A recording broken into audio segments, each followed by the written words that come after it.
A chord is a group of 3 notes or more that are played together at the same time. What a chord's used for is when a melody is playing, and let's say the bass line is playing as well, when they are both put together, there is still some emptiness.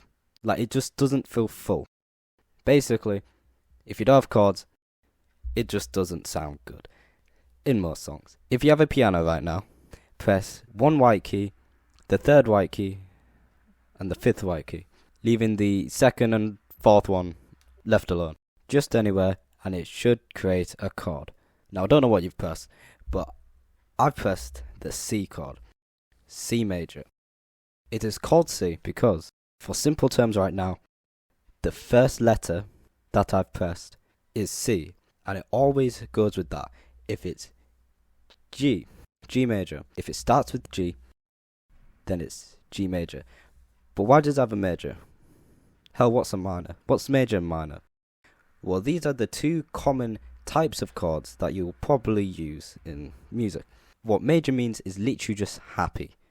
Major equals happy. Major equals upbeat, happy, lovely sounding. You know, happy days, sunshine and rainbows.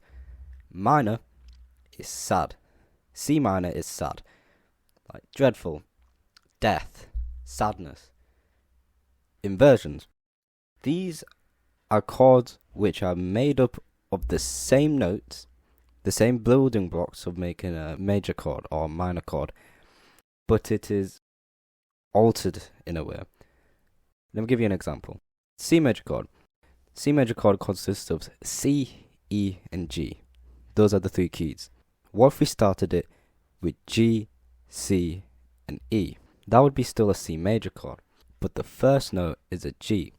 We call this the second inversion for C major chord. How we would write this is we would put the chord, so C major for example, and then we would put a forward slash, and then right after we would put the first note that would be played, so G. The more notes you have in a chord, the more inversions there'll be. For example, if there's 4 notes in a random chord, then it'll have the normal standard chord, also called the root chord by the way, and it will also have 3 inversions to that, because there's 4 notes. Why the hell would you want to make your life more difficult? Well, when you're creating chords for yourself, instead of going up or down the scale, instead you can just have it right next to each other. So 1, it's easier to play, but 2, it spices your music up more. It gives more variety, gives you more things to play with, so you can make the best music possible. Now, there are many chords, and if you're really interested to see all of them, then I've got a list in the description below. But we will discuss a few. Diminished chords have 3 notes, and they sound quite spooky. It can be off-putting.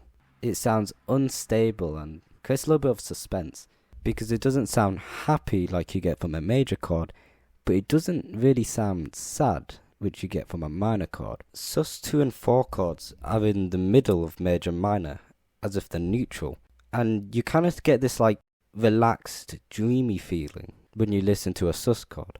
An augmented chord sounds unstable. It can make the listener sound anxious in a way. It can also create tension and mystery. Add chords create this calm, peaceful, dreamy atmosphere, and it can also give a sense of longing, nostalgia, and a little bit of warmth. 7th chords create this tension and suspense. It's quite a strong chord, and to be honest, it can create a range of emotions. 5th chords, or power chords, which is mainly used in rock and metal music, can give this type of strength. This chord is really powerful. It gives a lot of energy and aggression. It's quite an energetic chord, normally played on electric guitar. 9th chords create this coolness atmosphere, maybe in jazz or funk music. It creates this relaxation and maybe this laid back type of style. It can also invoke feelings of rhythm and movement, but it can also create this mystery, this curiosity and fascination.